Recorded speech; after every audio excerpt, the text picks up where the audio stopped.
welcome, guys. Ashley Williams here with Rockney TV. I'm standing in front of Barnes & Nobles in NYC, getting ready to interview Danny Simmons and his new book, I Dreamed My People Were Calling, but I could not find my way home, a book of inspirational readings and poetry.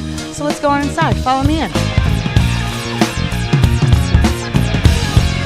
Welcome, guys. Ashley Williams here with Rockney TV, and I'm standing here with Mr. Lovely Danny Simmons, who is quite the art collector. I did my little research on Google, and he's here today to do a reading on his new book called I Dreamed My People Were Calling, but I could not find my way home. And I was curious to know, I mean, the title says it all, but if you could tell me maybe a little bit about the dream, if that's what gave you the inspiration to write this book.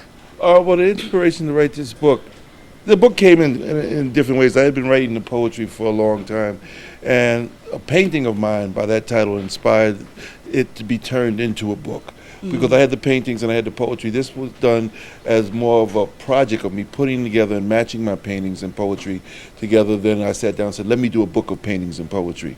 But the painting, I Dreamed My People Was Calling, Couldn't Find My Way Home, sort of said to me a lot about the condition I find African Americans and most people feeling a loss at what's going on in society and not feeling really spiritually connected to anything. So I figured this book has a lot of spiritual aspects to it, so that's why I called it that. Is that what you're hoping the readers will get from the vibe of this book? You know, I did a reading at the library the other day with a bunch of teenagers who were in class, and we interpreted the poems, and everybody who was in the room, and they were all poets, young poets, and everybody had their own interpretations, and I told them mine last. And I feel like everybody's interpretation, even though I'm the writer, is as valid as mine, because words mean a lot of different things to a lot of different people.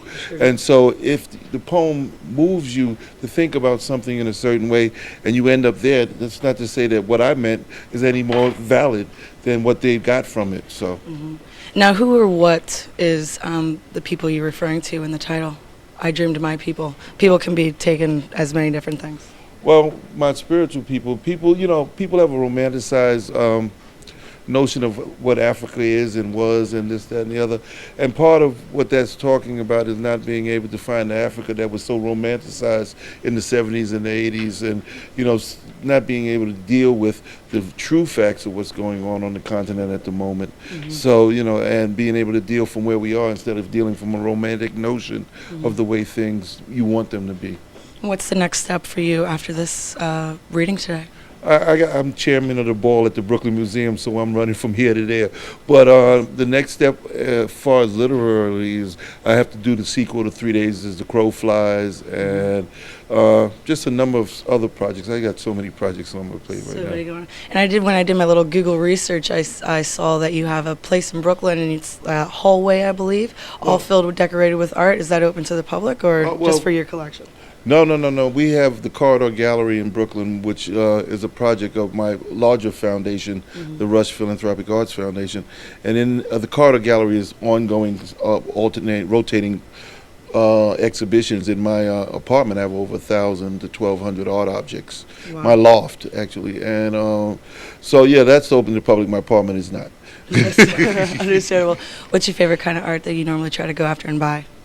Well, there's two aspects of art. I collect a lot of contemporary art, and I collect a lot of African art, and I collect a lot of comic books. So, oh, really? You know, I'm not going to make a hierarchical choice between comic books, contemporary art, and African art, because I couldn't live without any of them. How many comic books do you have? About 15,000.